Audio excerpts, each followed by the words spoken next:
Okay, this section is titled A Parallel Oral Tradition of the Quran. Another issue requiring some final comments is the role of oral tradition in the preservation of the text. That an oral tradition of the recitation of the Quran exists from the earliest period of the text is not in question. What is contested is how complete and strong the tradition was to preserve the precise pronunciation of the text as it was received. That a written version was produced within the decades of Muhammad's death demonstrates that a strictly oral transmission was not considered enough of a safeguard to preserve the text. The manuscript evidence best supports a view that, though it was a necessary feature accompanying the written text, an oral tradition of the precise pronunciation of the text was never strong enough or developed enough to unify the earliest Muslim community on one standard recitation of the text. The mechanics and systems were not in place to establish and maintain an indisputable, precise oral pronunciation of the ambiguous consonantal text of the Quran. The textual mechanics were not in place in that there were multiple authoritative text forms after Muhammad's death, which would have each required a separate, strong oral tradition. Otherwise, a written recitation like the one attributed to Uthman would not have been needed.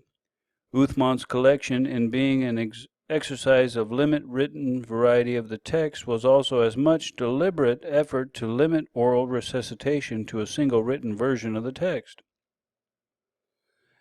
Second, there seems to have been in this period an attitude of flexibility of oral pronunciation that matched the flexibility of the written text with the standardization of the canonical text form of the suppression of the authoritative text form.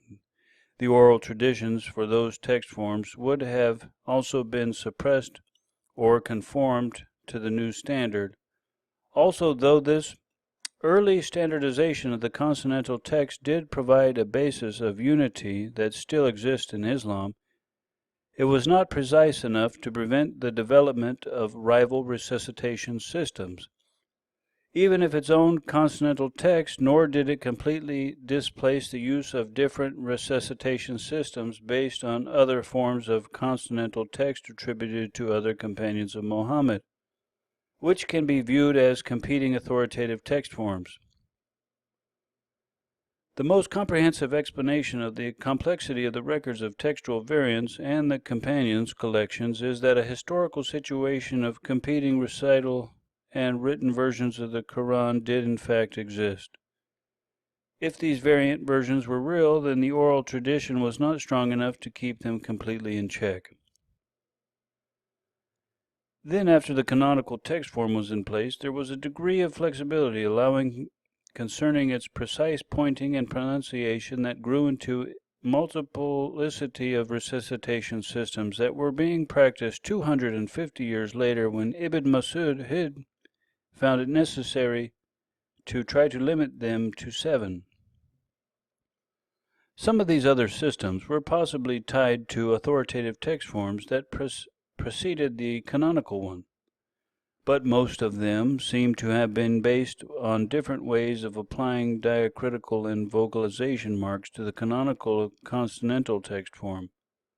The manuscripts from this period would have allowed this degree of flexibility, and the systems of colored dots for vocalization confirmed that more systems than the 7 or 10 were being practiced. Melchurch makes an observation that in this era, before Ibn Mujahid, there was growth in the reliance on the precision of the oral transmission. So in other words, it did not start out as the precise system it eventually became. As the oral tradition became more precise, it advanced the need for more precise Arabic script, and at the same time, the more precise Arabic script enabled the oral tradition to be recorded and maintained with greater precision.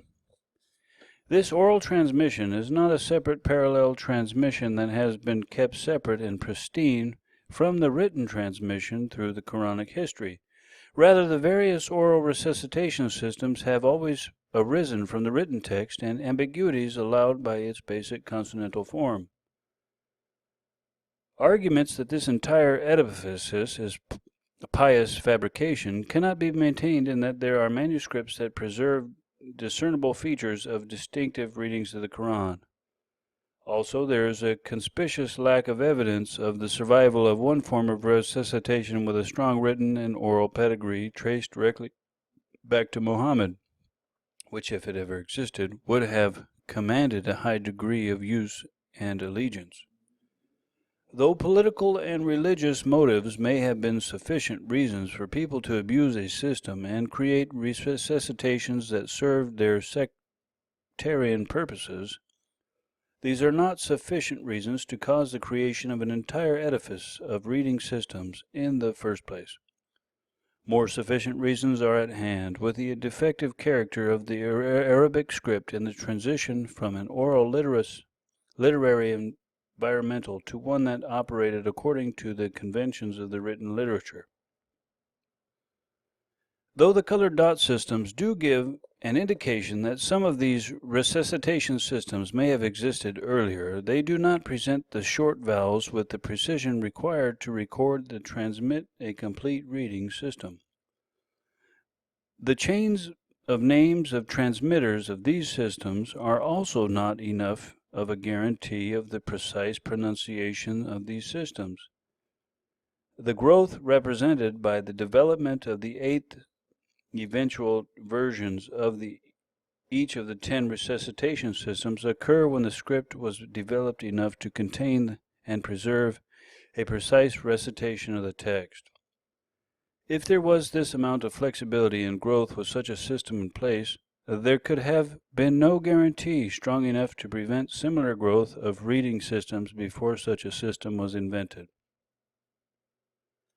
Though an extensive oral tradition has been claimed for the Quran and there is excellent evidence for its existence, it was never strong enough to guard one precise form of pronunciation of the text, and the oral traditions that have existed have always been tied to particular versions of the written text, especially after orthographic improvements were added to the consonantal text to make it more precise syntactically and phonetically.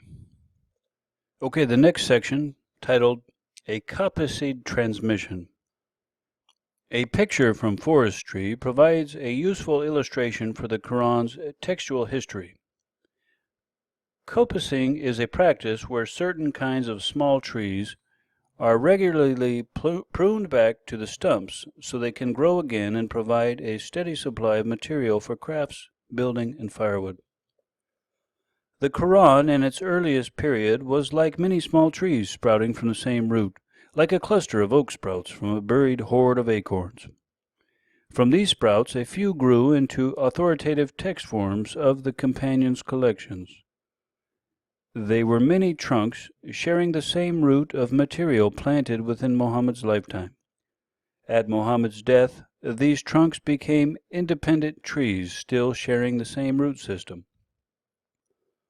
Uthman attempted to prune these back to one trunk and was largely but not completely successful, and then he shaped this main trunk through grafts and pruning into a distinctive shape. Al-Hajjaj did some further shaping to the main trunk, and then this form became a strong tree. But the root continued to support the surviving shoots, and the main trunk continued to grow new branches so that within 300 years there were 50-plus trunks or major branches sharing the same root system. Ibn Mujahid and others then pruned these back to 10 major branches from the main trunk and trimmed away all the other trunks or shoots coming independently from the root. These 10 branches have been maintained but have been allowed to sprout 8 branches. Each 2 of these 80 branches have been put into print in the last century. For the Quran, the original form of the small trees cannot be recovered. One trunk survives, which was heavily pruned and grafted at the outset. It has since been subject to 2 further major pruning exercises. Also, this metaphor breaks down the complexity of the pruning editing that was done.